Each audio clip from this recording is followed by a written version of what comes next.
कधी कधी आयुष्य इतकं कठीण होतं की माणूस बाहेरून हसत असतो पण आतून पूर्णपणे तुटलेला असतो.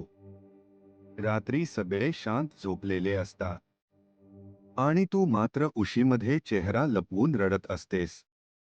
कोणाला सांगू शकत नाहीस, कारण प्रत्येक वेळी लोकांनी फक्त गैरसमजच केला.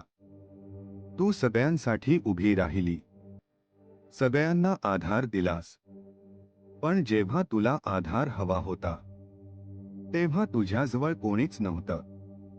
कधी देवाला विचारलंस का, स्वामी, माझ्याच आयुष्यात इतक्या परीक्षा का? पण आज स्वामी तुला एक गोष्ट सांगायला आले आहे. पाया, तू एकटी नाहीस. तुझे अश्रू स्वामी पाहत आहे. तुझ्या मनातली वेदना त्यांना जाणवते आहे.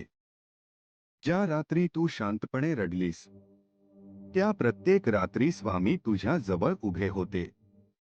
तुला वाटतं सगळं संपलं, पण स्वामी म्हणतात, ही शेवट नाही, ही तुझ्या नव्या आयुष्याची सुरुवात आहे.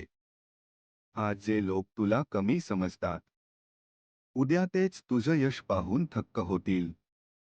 कारण स्वामी उशीर करतात पण अन्याय कधीच होऊ देत नाही.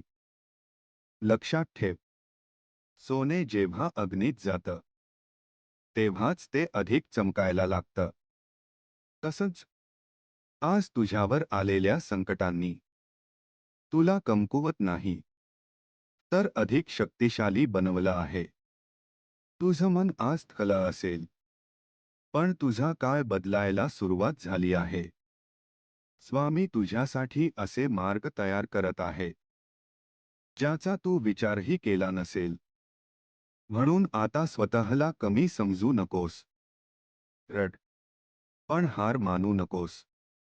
कारण प्रत्येक अश्रूनंतर स्वामी नवीन आशेचा दिवा लावतात.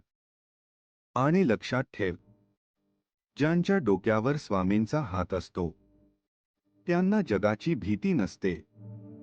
भिवू नकोस, मी तुझ्या पाठीशी आहे. श्री स्वामी समर्थ.